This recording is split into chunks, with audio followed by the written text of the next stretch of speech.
Guys, how's it going? Trenton here with the Kubota f3060 front mount 72-inch mower, 4-wheel drive with a nice little hydraulic leak, but that really doesn't matter. What does matter to me a lot is how good it starts in the winter. How long it takes, let me fix the steering wheel, how long it takes to start this in the winter. What I'm going to do is I'm first going to start it with just my glow plugs, and this also does have a heater to start it up. But first, we're going to start it with just the regular glow plugs in the starting process. So,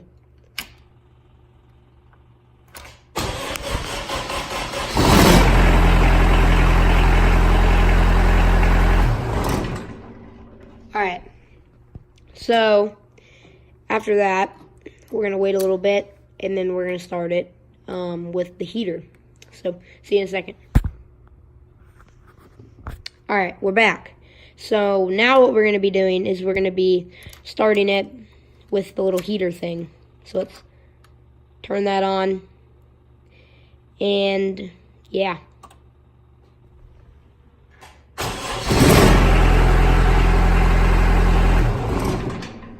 Well, I think heater really does matter. I don't know if this is really a question with many people, but does a heater matter? I think so. I think it matters a lot, actually, within the starting process. I think just leaving it there and turning that heater and waiting for it to start with that heater on, I think that's just more of a better option than sitting there and running down your battery with glow plugs. So I think it's really good just to heat it up instead of, sit there and just like this and wait. I'd rather heat it up and then get the easier starting process in the wintertime. And anyone who owns a Kubota should know, these are the most cold-blooded machines. I don't know if anyone else feels a lot like this, but these things are cold-blooded. They're very cold-blooded.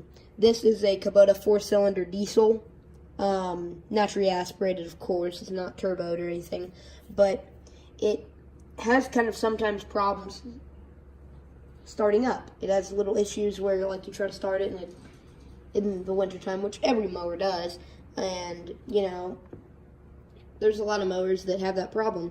But this thing, it takes a little bit to start up, and once it does turn over, though, it runs like a champion. So yeah, it's a nice mower.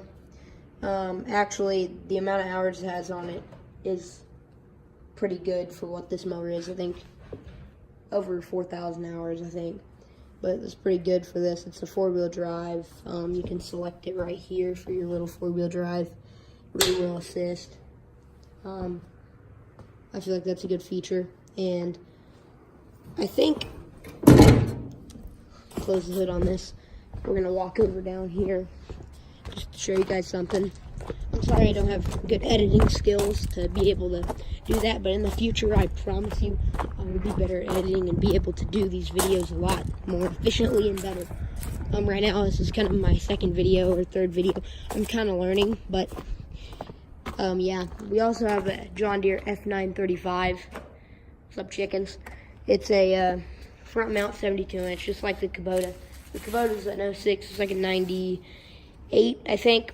And this thing does kind of have problems with starting. This is a 3-cylinder Yanmar diesel, Yanmar or whatever. It says it right on here. It's a pretty nice mower. It's a 2-wheel drive mower. Rear wheel steer, like the Kubota up there, but this is not rear wheel assist, it's not 4-wheel drive.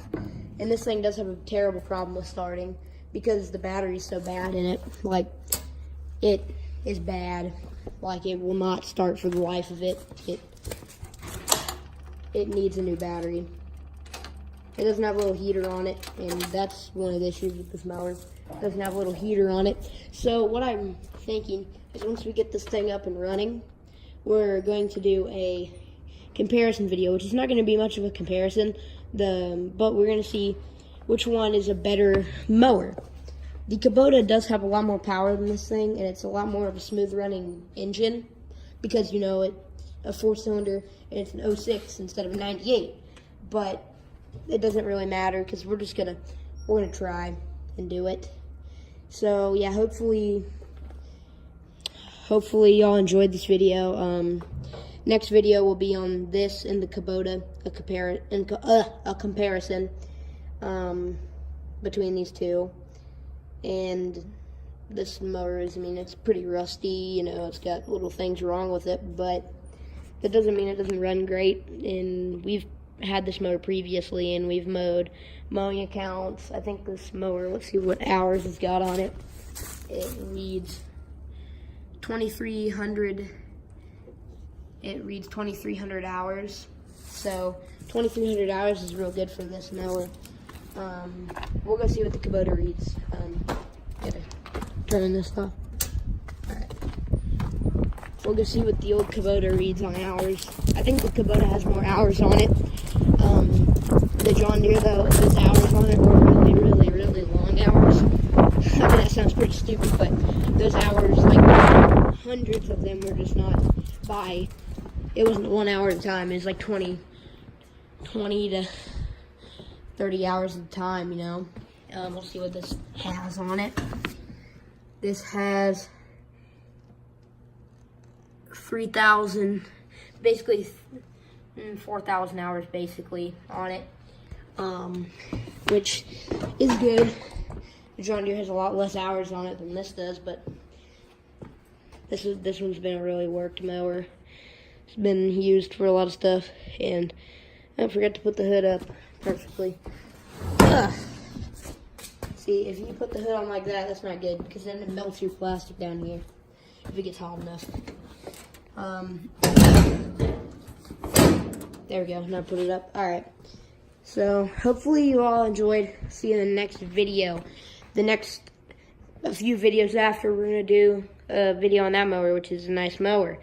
I know this is not all about motors. It's going to be about tractors, trucks, go-karts, four-wheelers, dirt bikes, side-by-sides, just all kinds of stuff that anyone wants to think about or do anything about.